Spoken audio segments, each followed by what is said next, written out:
The galaxy burned. For 3,000 years, the stars themselves had become weapons in a war that consumed everything in its path. Two mighty civilizations fought across the endless void, turning whole solar systems into graveyards of twisted metal and shattered dreams. The Vorthak Dominion ruled from crystal cities that floated between dimensions. Their ships looked like living mountains of purple and blue crystal, each one the size of a small moon. These crystals could bend reality itself, making their vessels phase in and out of normal space like ghosts. When they fired their weapons, beams of pure crystal energy could slice through planets like a knife through paper. On the other side stood the Zephyrian Collective, beings of pure energy who had given up physical form long ago. They lived in structures made of contained lightning and controlled fleets of ships that seemed to be built from captured starlight. Their vessels could become invisible, turning into streams of energy that moved faster than most weapons could track. When they attacked, they unleashed storms of electric fire that could fry the circuits of entire worlds. The war had started over something so old that even the historians had forgotten the real reason. Some said it began when a Vorthak mining operation accidentally destroyed a Zephyrian holy site. Others claimed the Zephyrians had attacked first, trying to steal crystal technology. The truth was buried under 3 millennia of hatred and death. What everyone knew was that neither side could win. The Vorthak's crystal ships were nearly impossible to destroy with normal weapons, but the Zephyrians could disrupt their crystal matrices with the right energy patterns. The Zephyrians could become untouchable energy, but they needed physical anchor points to stay in one place, and the Vorthak had learned to target those anchors. Every battle followed the same pattern. The crystal fleets would phase into a system, their massive ships appearing like purple storms in space. The Zephyrian forces would respond, their energy forms crackling across the void like living lightning.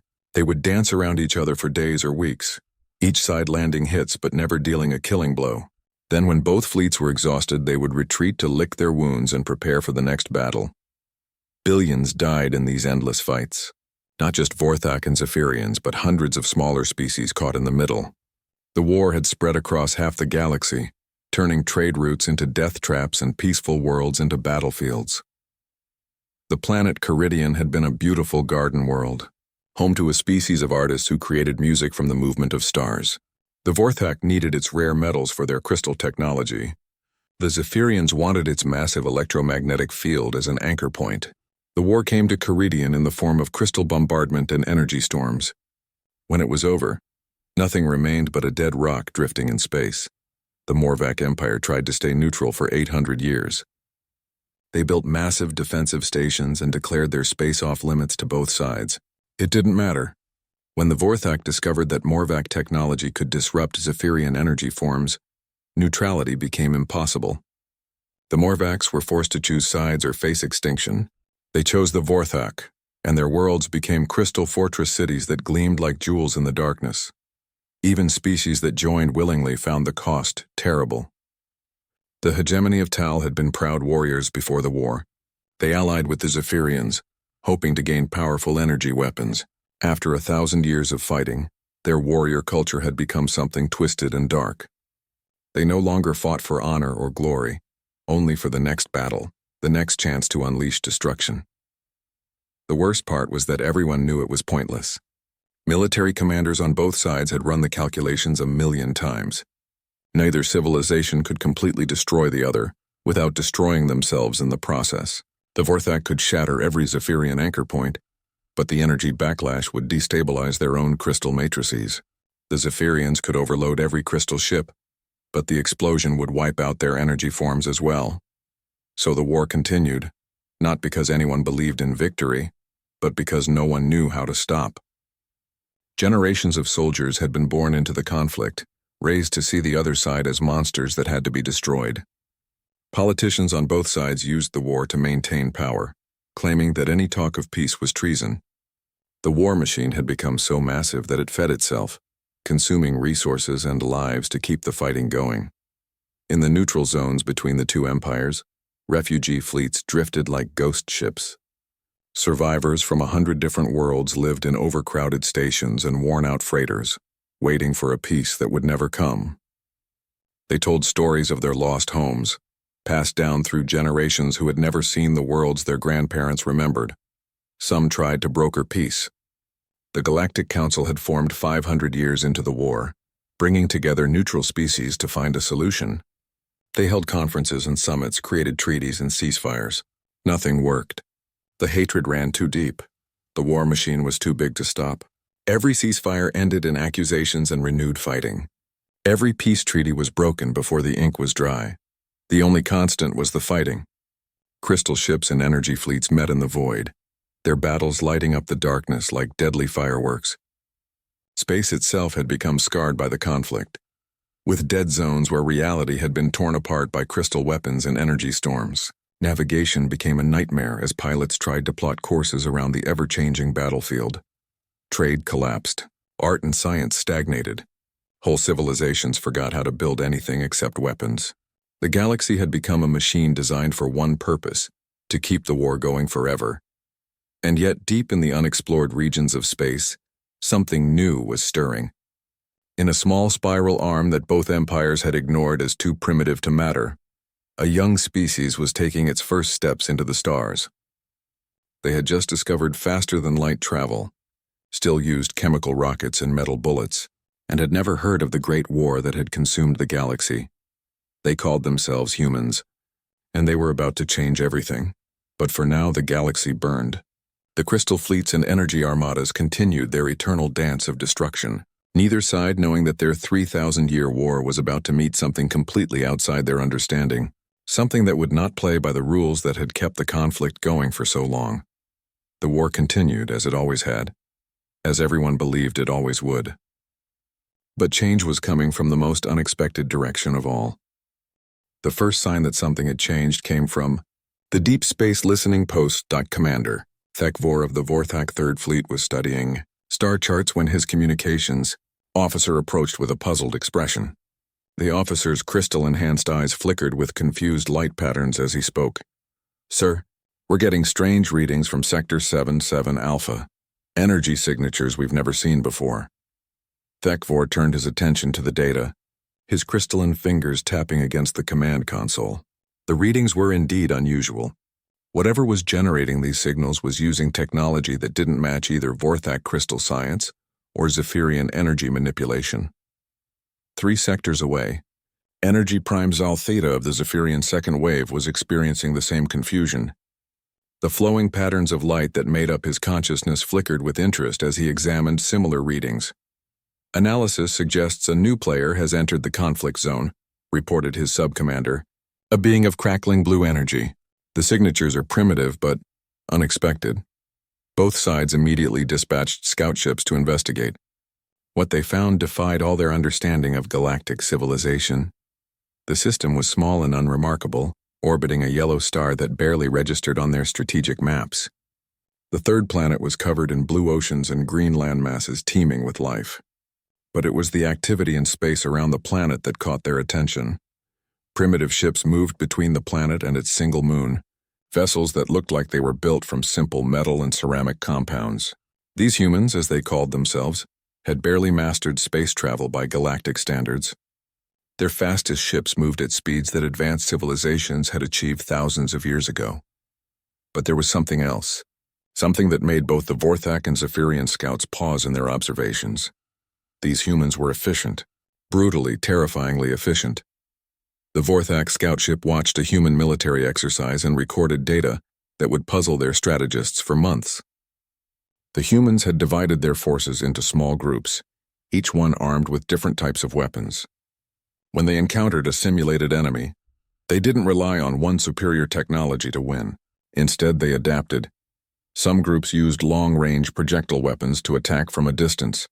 Others moved in close with explosive devices. Still others provided support with electronic systems that could disrupt enemy communications. When one tactic failed, they immediately switched to another. When they faced a defensive position they couldn't break, they simply went around it. The Zephyrian observers were equally confused by what they saw. During a training scenario, they watched human soldiers face an enemy that was clearly superior in firepower and protection. Instead of retreating or launching a direct assault, the humans did something unexpected. They talked to the enemy. Using captured communication equipment, The humans contacted the opposing force and convinced several units to switch sides. They shared food and medical supplies with enemy wounded. They broadcast messages that made the opposing commanders question their orders. Within hours, the superior force had collapsed from within, defeated not by weapons but by words and kindness. "This is impossible," the Zephyrian scout reported back to base. "They use psychological warfare as a primary weapon. They turn military conflicts into social problems." But it was the human response to first contact that truly shocked both civilizations. When the Vorthak scout ship finally revealed itself, expecting either fear or immediate surrender from such a primitive species, the humans reacted in a way that no one had predicted. They were curious. Captain Sarah Chen of the Earth Defense Force cruiser Endurance studied the massive crystal ship that had just materialized near Mars. Her crew was nervous, but Chen herself seemed almost excited. "Look at that thing," she said to her tactical officer. "It's beautiful. The way the crystal structure refracts light. There's got to be incredible engineering behind that design." When the Vorthak sent a standard surrender demand, Chen's response left the alien commander speechless. "We appreciate you making contact with us," she transmitted back. "We're new to interstellar politics, so we'd like to learn more about the situation before making any decisions. Would you be willing to share some information about this war we keep hearing about?" The Vorthak scout, who had conquered dozens of species over the centuries, had never encountered a response like this. Most species either attacked immediately or begged for mercy. The humans were treating first contact like a diplomatic meeting. Meanwhile, the Zephyrian scout ship had approached from the other side of the system. When Captain Marcus Rodriguez of the EDF destroyer Defiant detected the energy signatures, his reaction was equally unexpected. "Fascinating," he said, studying the readings. "They exist as pure energy but still maintain coherent thought patterns. The physics involved must be incredible. I wonder if we could learn from each other." Zephyrian Energy Prime was equally confused when the humans responded to their presence with scientific questions rather than fear or aggression. "Your energy-based existence raises interesting questions about consciousness and physical form," Rodriguez transmitted. "We'd be honored to exchange knowledge if you're interested." Both alien forces found themselves in uncharted territory. These humans weren't behaving like any species they had encountered before. They weren't primitive savages who could be easily conquered, nor were they advanced enough to pose a direct threat. They were something else entirely. The humans began asking questions that made both sides uncomfortable. They wanted to know how the war had started. They asked about casualty figures and resource expenditure. They inquired about peace negotiations and diplomatic solutions. Most disturbing of all, they asked both sides the same questions and then compared the answers. According to the Vorthak records, this war began when the Zephyrians attacked a crystal mining operation, Captain Chen reported to Earth Command. But the Zephyrian data says it started when the Vorthak destroyed one of their sacred sites. Either side seems to have complete historical records. Within weeks, human analysts had begun compiling the most comprehensive history of the Galactic War that anyone had ever attempted. They cross-referenced data from both sides, identified discrepancies, and started asking embarrassing questions about why certain facts didn't match up. The humans also did something that neither the Vorthak nor the Zephyrians had expected. They refused to choose sides. "We don't have enough information to make an informed decision," Admiral Patricia Hayes of Earth Defense Command announced. "Until we understand the full situation, Earth will remain neutral. We're willing to provide humanitarian aid to both sides and help facilitate peace negotiations if anyone is interested." This declaration sent shockwaves through both military commands. In 3,000 years of war, no species had ever remained neutral for more than a few decades. The idea that someone might actually try to broker peace rather than join one side or the other was almost incomprehensible, but the humans were just getting started. As more Earthships entered the war zone, they began demonstrating capabilities that neither side had anticipated. They salvaged damaged crystal technology and energy systems, reverse engineering them with frightening speed. Within months, human ships were appearing with hybrid weapons that combined crystal matrices with energy manipulation in ways that shouldn't have been possible. More importantly, they were rescuing survivors from both sides and treating them equally. Human medical ships appeared at battle sites, pulling wounded Vorthak and Zephyrians from the wreckage and providing medical care without asking which side they fought. For the galaxy watched in amazement as these newcomers began changing the rules of a war that had seemed eternal. For the first time in 3 millennia, both sides found themselves dealing with something they had never encountered, a species that refused to accept that the war was inevitable. And deep in their command centers, both Vorthak and Zephyrian leaders began to realize they were facing something far more dangerous than any weapon their enemies had ever developed.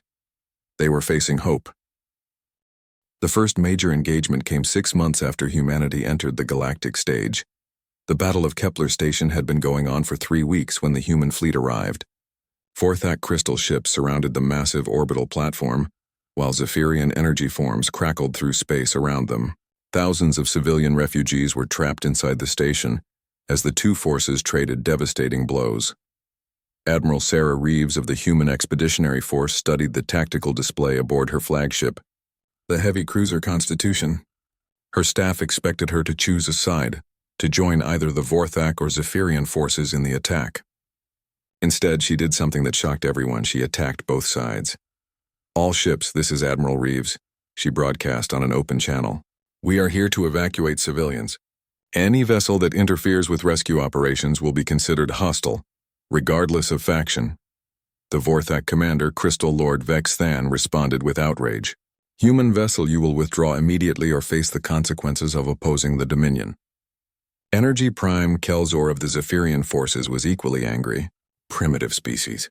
You dare interfere in matters beyond your understanding." Admiral Reeves's response was calm and deadly serious. "We understand that innocent people are dying while you two fight over a piece of metal. Stand down, or we will make you stand down." What happened next became known as the Kepler Doctrine throughout the galaxy. The human fleet moved into the battle zone with a precision that stunned both alien forces. Human destroyers equipped with hybrid crystal energy weapons began systematically disabling ships from both sides. They didn't try to destroy the alien vessels. Instead, they targeted weapon systems and engines, leaving the ships helpless but intact.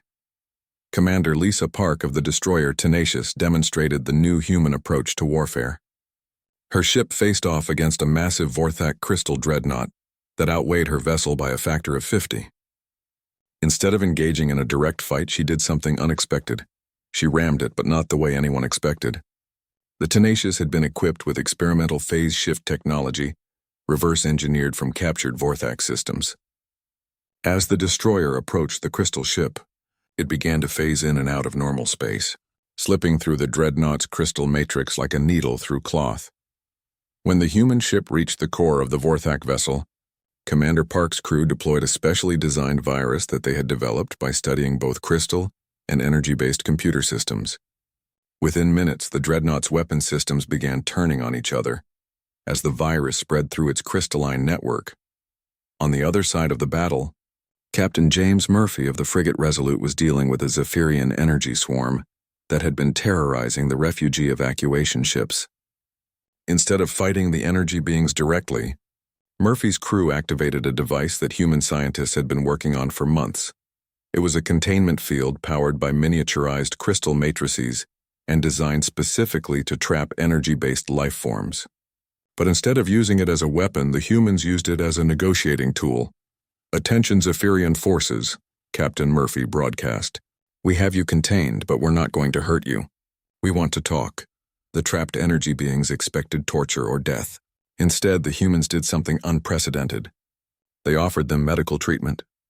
Human scientists had discovered that Zephyrian energy forms could be damaged by certain electromagnetic frequencies, and they had developed a way to heal these injuries using modified crystal technology. For the first time in the war, captured Zephyrians found themselves being helped rather than harmed by their enemies. The psychological impact was immediate and devastating.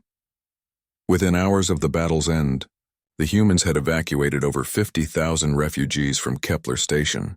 But more importantly, they had captured intact ships and crews from both sides, and they were treating their prisoners in ways that confused and disturbed both military commands. Instead of interrogation and imprisonment, the humans offered their captives something no one had seen in centuries: genuine medical care, good food, and respectful treatment. They were housed in comfortable facilities and allowed to communicate with their families. Human doctors worked around the clock to heal injuries that had been considered permanent, but the real shock came when the humans started releasing their prisoners. "You're free to go," Admiral Reeves told a group of Vorthak Crystal officers who had been expecting execution. "We've repaired your ship and restocked your supplies. All we ask is that you deliver a message to your command." The message was simple but revolutionary. The humans are willing to negotiate a prisoner exchange, medical aid for wounded personnel, and safe passage for civilian evacuations. "We do not consider you our enemy unless you force us to." Similar messages went out to Zephyrian commands. Within days, both sides were dealing with something they had never encountered: their own soldiers questioning the war. Crystal Captain Hexmore of the Vorthak 5th Fleet had been a prisoner for 2 weeks when he was released. He returned to his command ship with stories that his fellow officers found hard to believe. "They healed my crystal lung disease," he reported to his superiors. "The injury I sustained 3 years ago at the Battle of Proxima, the one our own doctor said was permanent. The humans fixed it in 2 days using a combination of our crystal technology and Zephyrian energy healing techniques." "That's impossible," his commander replied. "Crystal lung disease cannot be cured." "Sir," Hexmore said quietly, "I can breathe properly for the first time in 3 years. The humans have medical technology that neither side has developed because we've been too busy fighting to work together." Similar reports were coming in from Zephyrian commands. Energy scout Ral Zeph had been severely damaged in the Battle of Kepler Station, his energy matrix scattered and barely coherent. He expected to fade away within days, as happened to all Zephyrians with such severe injuries. Instead, the humans had stabilized his energy pattern using a device that combined crystal focusing arrays with energy containment fields. Not only had they saved his existence, they had made him stronger than he had been before his injury. "They study our technology not to build weapons," he reported to his energy prime, "but to help us. They asked me about my injury, learned how our energy matrices work, and then spent days developing a treatment. They did this for a prisoner, someone they had every right to destroy." The stories spread through both fleets like wildfire. Soldiers began to whisper about the humans who treated enemies like guests, who shared their medical knowledge freely, and who seemed more interested in saving lives than taking them. But the humans weren't finished. They began broadcasting messages directly to the troops on both sides, messages that asked uncomfortable questions. Vorthak soldiers came the transmission from the Human Information Warfare Division. "Do you know why you're fighting? We've been studying your history and we can't find a clear answer. The original conflict happened over 3,000 years ago. Everyone who was alive then is dead. Why are you still dying for their decisions?" To the Zephyrians, they sent different but equally disturbing messages. "Your energy forms are immortal. You could exist for millions of years if you chose to. Why are you spending that eternal existence in warfare? What could be worth giving up paradise for an endless battle?" The psychological warfare campaign was unlike anything either side had encountered. Instead of threats and propaganda, the humans used empathy and logic. They didn't try to convince soldiers to switch sides. They tried to convince them to think about what they were fighting for. Most effective of all were the human medical ships that appeared at every battle site. These vessels ignored the fighting completely, focusing only on rescuing wounded from both sides. They displayed huge red crosses that became symbols of hope. Throughout the war zone, the hospital, Ship Mercy became legendary when it appeared at the Battle of Rigel Prime. While Vorthak and Zephyrian fleets tore each other apart in the outer system, the Mercy moved through the battlefield, pulling survivors from destroyed ships and providing medical care to anyone who needed it. Captain Elena Vasquez, the ship's commander, became famous for her response when both sides demanded that she choose which wounded to treat first. "We treat whoever is hurt the worst," she replied. "That's how medicine works. Pain doesn't have a nationality." Her ship's actions saved thousands of lives and began to change how both sides viewed the conflict. For the first time in 3 millennia, soldiers from opposing forces found themselves recovering in the same medical wards, talking to each other as people rather than enemies. And in those conversations, they began to realize something that their leaders had forgotten. They had more in common with each other than they had differences. The war was starting to crack, not from military defeat, but from something far more dangerous to those in power: the possibility that their soldiers might stop believing in the reasons they were fighting. but the humans were just getting started. The emergency summit was called after the incident at Vega 7. It started as a routine skirmish between a Vorthak patrol and a Zephyrian scouting force. Both sides had fought over the mineral-rich asteroid field dozens of times before, but this time, something different happened. When the shooting started, both fleets found themselves facing a common enemy, a massive solar flare that threatened to destroy every ship in the system. The electromagnetic storm would have fried Zephyrian energy forms and shattered Vorthak crystal matrices within minutes. Human observers watched in amazement as natural survival instincts overcame 3,000 years of hatred. Vorthak crystal ships moved to shield Zephyrian vessels from the worst of the radiation. Energy forms worked together to stabilize damaged crystal matrices. For 6 hours, the two ancient enemies worked as one to survive the cosmic storm. When it was over, both fleets faced an uncomfortable truth. They had saved each other's lives. The incident sent shockwaves through both military commands. How could soldiers who had been shooting at each other suddenly become allies when faced with a greater threat? The answer was obvious to everyone except the leadership. The war had become more important to the politicians than to the people actually fighting it. That's when Elena Vasquez made her proposal. Captain Vasquez had become something of a legend in the war zone. Her medical ship, the Mercy, had saved thousands of lives from both sides. More importantly, she had earned the respect and trust of soldiers throughout the conflict area. When she requested a meeting with high command from both factions, they agreed to listen. "I want to arrange a summit," she told the assembled military leaders via quantum communication link. Representatives from both sides, meeting face-to-face for the first time in over a millennium. The response was immediate and negative. "Impossible," declared High Crystal Lord Zex Van of the Vorthak Dominion. "We do not negotiate with energy terrorists." "Unacceptable," replied Supreme Energy Prime Velcor of the Zephyrian Collective. "The Crystal Tyrants have nothing to say that we wish to hear." But Vasquez had been expecting this reaction. She had spent months studying both cultures, learning their history and psychology. She knew exactly what to say. "You're both losing," she said simply. The statement hung in the silence like a bomb waiting to explode. "Your fleets are 40% smaller than they were a century ago," Vasquez continued, addressing the Vorthak leadership. "Your crystal reserves are nearly exhausted, and your civilian population is questioning the cost of this war. How long before your own people decide you're not worth following?" Then she turned her attention to the Zephyrians. "Your energy forms are becoming unstable from centuries of combat stress. Your anchor points are failing, and you're losing coherence faster than you can recruit new members. At current rates, your collective will cease to exist within 500 years. The truth of her words was undeniable. Both sides had been so focused on fighting each other that they had ignored the slow decay of their own civilizations. "But here's what you haven't considered," Vasquez said, playing her final card. "We've been analyzing the historical records from both sides. Do you want to know what we found?" She activated a holographic display that showed star charts dating back to the beginning of the conflict. "The original disputed territory, the system you've been fighting over for 3,000 years, it was destroyed by a supernova 1,500 years ago. You've been killing each other over empty space for half the duration of this war." The silence that followed was deafening. "The mining operation that supposedly started this conflict? We found the records. It was shut down due to resource depletion 2,000 years ago. The sacred site that was allegedly destroyed? Our archaeologists have been there. It's still intact, just abandoned. Neither side has actually checked on the original causes of this war in over a millennium. The implications were staggering. Generations had died for reasons that no longer existed, if they had ever existed at all." Supreme Energy Prime Velcor was the first to break the silence. "You're saying this entire war has been based on misunderstandings?"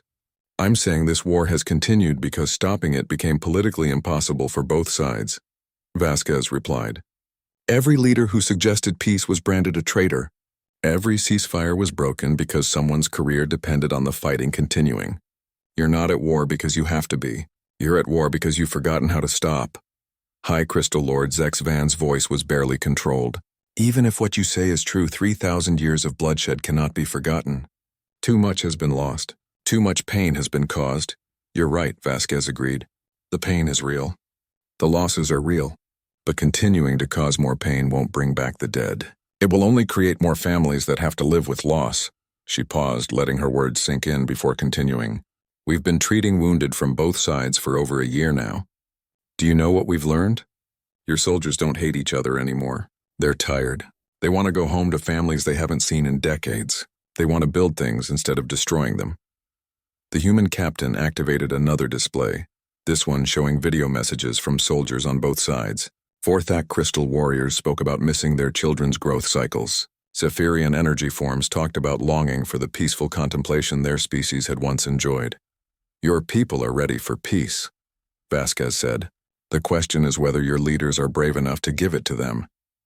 The proposal she made was simple: a 3-day summit on a neutral station, with human mediators facilitating discussions between representatives from both sides. No weapons, no military escorts, just talking. It took weeks of negotiation, but eventually both sides agreed. The location chosen was Sanctuary Station, a massive human-built facility in neutral space.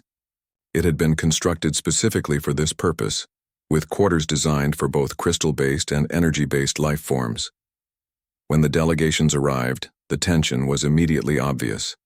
Vorthak officials materialized in formations of geometric perfection, their crystal bodies refracting light in patterns that spoke of rigid discipline. Zephyrian representatives flowed into the conference area like controlled lightning, their energy forms crackling with barely contained power. They sat across from each other in a conference room that had been carefully designed to accommodate both species. For the first few hours, they barely spoke except to trade accusations about war crimes and territorial violations. But Elena Vasquez had prepared for this. She had spent months studying negotiation techniques and conflict resolution. More importantly, she understood something that neither side seemed to grasp. They were more alike than they were different. Let's start with something simple, she said during the first session. Tell me about your homes, not your military bases or strategic positions, your actual homes. Where do your children grow up? It was a simple question, but it changed everything. Crystal Lord Hexmiran spoke about the crystal gardens of Vorth Prime, where young crystals grew in patterns of incredible beauty, their formations guided by ancient songs that had been passed down for generations. His voice carried a longing that surprised even himself as he described the peaceful sounds of crystal song echoing through caverns of living light. Energy Prime, Kalzan responded by sharing memories of the Zephyrian homeworld, where energy forms danced between the stars in patterns that created music only they could hear.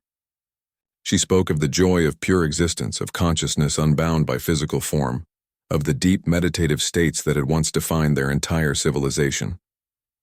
As they talked, something remarkable happened. They began to realize that both cultures valued beauty, family, and peace above warfare. Both had rich artistic traditions that had been nearly forgotten during the long years of conflict. Both longed for a return to the peaceful pursuits that had defined their civilizations before the war began. On the second day, they began sharing technical knowledge. Vorthak crystal technology could stabilize Zephyrian energy forms in ways that had never been tried. Zephyrian energy manipulation could enhance crystal matrices beyond anything previously imagined. Working together, they could achieve scientific breakthroughs that neither could accomplish alone. By the third day, they were making plans, not for victory, but for peace. The agreement they reached was simple but revolutionary: a gradual ceasefire, prisoner exchanges, joint humanitarian missions, and most importantly, a Truth and Reconciliation Commission that would investigate the real causes of the war and publish the results for all to see. When the summit ended, both delegations returned to their respective governments with a proposal that would have been unthinkable just days before: an end to the longest war in galactic history. But they knew the hardest part was yet to come. They had to convince their own people that peace was not only possible, but necessary for survival. The galaxy held its breath and waited to see if 3,000 years of hatred could finally come to an end. The end came not with a bang, but with exhausted silence. On a Tuesday morning, Standard Galactic Time, High Crystal Lord Zex Van of the Vorthak Dominion stood before the Crystal Assembly and spoke words that no one had expected to hear. The war is over. 3 sectors away, Supreme Energy Prime Velcor addressed the Zephyrian Collective with the same message. We choose peace. The ceasefire took effect immediately. Across thousands of star systems, weapons fell silent for the first time in 3 millennia. Ships that had been locked in eternal combat suddenly found themselves with nothing to shoot at. Soldiers who had known only warfare faced a future without enemies. The silence was deafening. Elena Vasquez stood on the observation deck of the human embassy ship Peacekeeper, watching reconstruction efforts begin on the world of Talaxia Prime. The planet had been a battlefield for 800 years, its surface scarred by crystal bombardment and energy storms. Now, for the first time in centuries, civilian ships were landing with supplies and construction equipment. The peace hadn't come easily. Both governments had faced massive resistance from their own military establishments. Generals who had built careers on the war found themselves suddenly irrelevant. Politicians who had used the conflict to maintain power discovered that peace was much harder to govern than warfare. There had been attempted coups on both sides. Extremist factions had tried to restart the fighting. Some rogue military units had continued attacking each other for months after the official ceasefire, unable to accept that their life's purpose had suddenly ended. But the peace held, largely because the soldiers themselves enforced it. We're done, Captain Marcus Chen of the Vorthak 7th Fleet had told his Crystal Warriors when hardline commanders ordered them to ignore the ceasefire. I've been fighting for 60 years. My father fought for 90 years before me. My grandfather died at the Battle of Kepler. I will not pass this war on to my children. Similar scenes played out throughout both militaries. Soldiers who had grown up knowing only conflict suddenly found themselves with a choice, and they chose to stop fighting. The human role in the peace process hadn't ended with the summit. If anything, it had become more important. As the only neutral party trusted by both sides, humans found themselves mediating everything from prisoner exchanges to territorial disputes. The Truth and Reconciliation Commission had been particularly challenging. Chaired by Professor Sarah Kim of Earth University, the commission spent 2 years investigating the origins of the war. What they found was both shocking and sadly predictable.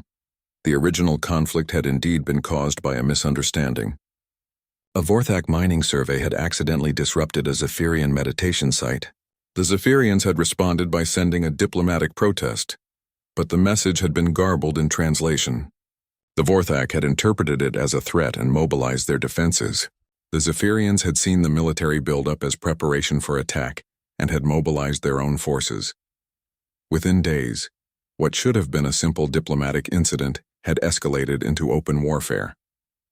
Pride, fear, and miscommunication had turned a minor disagreement into a galactic catastrophe. But perhaps more disturbing was what the Commission found about the war's continuation. Multiple opportunities for peace had been sabotaged by leaders on both sides who had built their power on the conflict. Ceasefires had been broken by false flag operations. Peace negotiations had been undermined by politicians who feared losing their positions. The war had continued not because it served any purpose, but because stopping it would have threatened too many careers and disrupted too many power structures. 3,000 years of death and destruction, Professor Kim had written in the Commission's final report, maintained by leaders who were more afraid of peace than they were of war. The publication of the Commission's findings had caused riots on both sides. Citizens who had lost family members to the conflict demanded explanations from leaders who had perpetuated a meaningless war. Several governments had fallen, replaced by administrations committed to ensuring that such a catastrophe could never happen again. But the galaxy was healing. Trade routes that had been closed for millennia reopened. Scientific collaboration between former enemies led to breakthroughs that neither side could have achieved alone. Art and culture began to flourish again as resources were redirected from warfare to creation. The joint Vorthak-Zephyrian medical stations became symbols of the new era. Technologies that had been developed for war were adapted to heal. Crystal matrices that had once powered planet-killing weapons now stabilized damaged energy forms. Zephyrian energy manipulation that had been used to destroy now powered crystal healing chambers. Children born after the ceasefire grew up in a galaxy where the idea of eternal warfare seemed absurd. Vorthak younglings played with Zephyrian energy sprites in integrated schools. Former enemy species worked together on exploration missions to distant galaxies. But perhaps the most significant change was the role humanity had carved out for itself in galactic civilization. They had entered the war zone as primitives with crude technology and simple weapons. They emerged as the galaxy's mediators, trusted by all sides to arbitrate disputes and prevent conflicts from escalating. The human diplomatic corps became one of the most respected institutions in known space. Their method of conflict resolution, focusing on underlying causes rather than surface symptoms, treating enemies as people with legitimate concerns rather than monsters to be destroyed, revolutionized galactic politics. Other species began adopting human approaches to problem-solving. The Antarian Trade Federation restructured their entire government based on human democratic principles. The Crystalline Hegemony rewrote their military doctrine to emphasize protection of civilians over conquest of territory. But it was the personal relationships that had formed during the peace process that truly changed the galaxy. Crystal Lord Hexmaran and Energy Prime Qualzon, who had been enemies for decades, became close friends and co-authored several scientific papers on crystal energy integration. Their friendship became a symbol of what was possible when people chose understanding over hatred. Elena Vasquez had been promoted to Admiral and given command of the Human Peace Corps, a new organization dedicated to preventing conflicts before they could start. She maintained offices on both Vorth Prime and the Zephyrian homeworld, and her ships patrolled the former war zones to ensure that the peace held. Standing on her ship's observation deck, watching Vorthak crystal engineers working alongside Zephyrian energy shapers to rebuild a shattered world, she reflected on how much had changed. "Admiral," her communications officer called out, "we're receiving a message from the Galactic Council. They're requesting human mediation for a trade dispute between the Morthak Empire and the Stellar Republic." Vasquez smiled. It was the kind of problem that could have escalated into warfare under the old system. Now it would be resolved through negotiation and compromise. "Tell them we'll have a diplomatic team there within the week," she replied. As her ship prepared to jump to hyperspace, Vasquez thought about the irony of the situation. Humanity had ended a war they hadn't started, in a galaxy they'd barely entered, using weapons that weren't really weapons at all. Hope, empathy, the stubborn refusal to accept that some conflicts couldn't be solved. The galaxy was still far from perfect. There were still disputes, still conflicts, still problems that seemed insurmountable. But now there was something that hadn't existed for 3,000 years, the belief that problems could be solved without warfare. Children would grow up knowing peace instead of conflict. Scientists would explore the universe instead of developing new ways to destroy it. Artists would create beauty instead of propaganda. And somewhere in the vast reaches of space, other young civilizations were taking their first steps toward the stars, never knowing how close they had come to inheriting a galaxy consumed by eternal war. The Relentless War had finally ended, not because one side had achieved victory, but because everyone had learned a simple truth that humans had always known. Sometimes the best way to win a war is to convince everyone to stop fighting. The galaxy was at peace, and it intended to stay that way.